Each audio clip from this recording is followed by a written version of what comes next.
జమ్ము ఏది అయినా ట్రై చెయ్యి ఆచి చికెన్ మసాలా. ఆచి చికెన్ మసాలా. హీరోయిన్ల స్క్రీన్ లైఫ్ అంతే ఇంతే అని ఎవరు భయాందోళనలో లేరిప్పుడు. ఇక్కడ చేసుకున్న వాళ్ళకి చేసుకున్నంత మహాదేవ అనే కాన్సెప్ట్ని ఫాలో అవుతున్నారు. మన దగ్గర శ్రీలీల, డౌన్ సౌత్ నుంచి మమిత ఈ విషయంలో మరింత క్లోజ్గా ఆలోచిస్తున్నారు. విషయం ఏంటి అంటారా? చూసేద్దాం, వచ్చేయండి.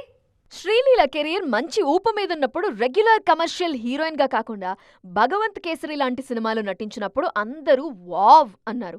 బెస్ట్ టర్న్ అని మెచ్చుకున్నారు. బాలకృష్ణ లాంటి మాస్ హీరోతో మంచి సినిమా చేశారని మెచ్చుకున్నారు.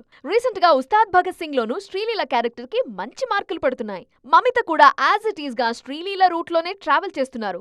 బబ్లీ గర్ల్ గా మంచి క్రేజ్ తెచ్చుకున్నారు మమిత. ఆల్రెడీ మన దగ్గర భగవంత్ కేసరిలో శ్రీలీల చేసిన తరహా పాత్రలోని ఆమె జననాయకంలో కనిపిస్తారు. మరోవైపు తెలుగులో విశ్వనాథ్ అండ్ సన్స్ తో సూర్యతో చేస్తున్న రోల్ కూడా ఇంట్రెస్టింగ్ గా ఉంది.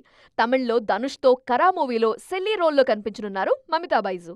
సో కెరీర్ అంతా అయిపోయాక పర్ఫార్మెన్స్ ఓరియంటెడ్ కి షిఫ్ట్ కాకుండా స్టార్టింగ్ నుంచే సైమల్టేనియస్ గా కమర్షియల్ పర్ఫార్మెన్స్ క్యారెక్టర్స్ ని ప్లాన్ చేసుకోవటం బాగుందంటున్నారు క్రిటిక్స్.